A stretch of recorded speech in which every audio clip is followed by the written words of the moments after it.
So today's video is brought to you by Cynosure hair. This is their deep wave hair, and they sent me over the length 20, 22, 22 plus an 18-inch closure, and this is what the bundles and the closure looks like. I did go ahead and sew this unit on a mesh dome cap.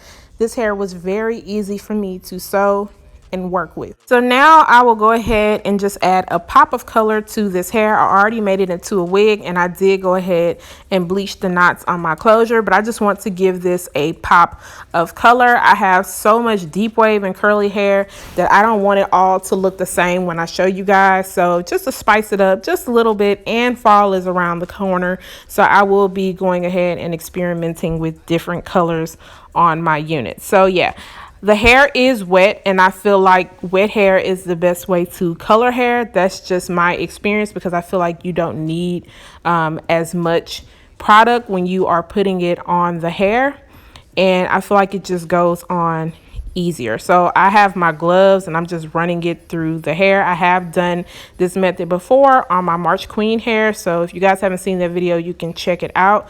But it comes out really pretty, and I'm placing it higher up in the very front by the closure, and then just working my way up in different spots. I'll take my brush after I am done running my fingers through the hair and just stroke it up and down in certain places, just because I don't want it to leave a harsh line and just look like I just slapped color on and didn't even try to blend it in, because you want it to blend in so that it looks as natural as possible. Excuse my mannequin head, she is flopping all around because my wig stand has just had it up to here. It is fed up of me. It has been used and abused. We have a new one coming on the way, which is, I'm hoping, a little bit sturdier so that I can film how I make my wigs for you guys, because this one is just not stable enough and it doesn't sit right enough for me to be able to film that for you. And when I do that, I want it to be very clear and you guys understand what I'm doing without me having to fix the dang head all of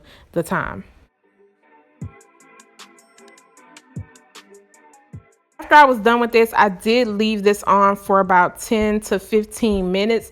Now you can leave it on there a little bit longer, but I decided not to do that just because I was unsure of what the curl pattern was going to look like once it was air dried. And as you guys can see in the beginning, when I first pulled it out of the package, the curls were very tight because those were factory curls. And you guys know, with any type of factory curls, once you wash it out, it looks totally different. So I didn't want to risk losing all of my curls by making the hair go too light, and I didn't want to risk shedding and tangling and all that other good stuff. So yeah, it's really up to you. And then I washed it out, of course, using my Aussie Moist shampoo and conditioner, and I just let it sit in the conditioner for 15 minutes before I decided to style the hair. So the hair is now dried, and I did let it air dry overnight, and this is what the hair looks like after it is dried. It came out very pretty. I feel like the color is not coming off too well on the camera, so I will make sure to insert some pictures that I took in the daytime so you guys can see what it looks like. But I am just going to put this wig on, and I'm just bobby pinning the sides. Like I said, I did sew this on a mesh dome cap, so it is fitted to my head, and I'm just going to cut off the lace. I'm trying to get more into lace closures because I feel like everybody does frontals, but lace closures are very easy to work with. They don't require a lot of work, and they last a long time versus having to continuously switch out your frontals. I did go in and pluck a little bit of the hair in the front of this closure just to give it a more natural appearance, and then I just kind of cut some hairs down short in the front just to give it a little bit of baby hairs.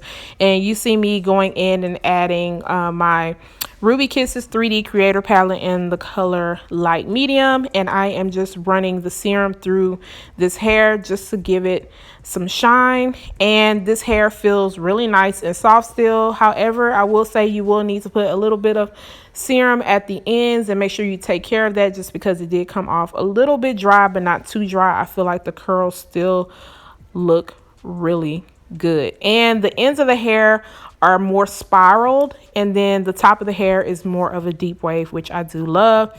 The closure looks really good. I didn't have to pluck any hair out of the closure, and for this length it looks nice. And as you guys can see, when I turn around, you can kind of see the color really well. It's very pretty. This hair is lightweight, but it is a good amount of hair, so 3 bundles definitely worked out.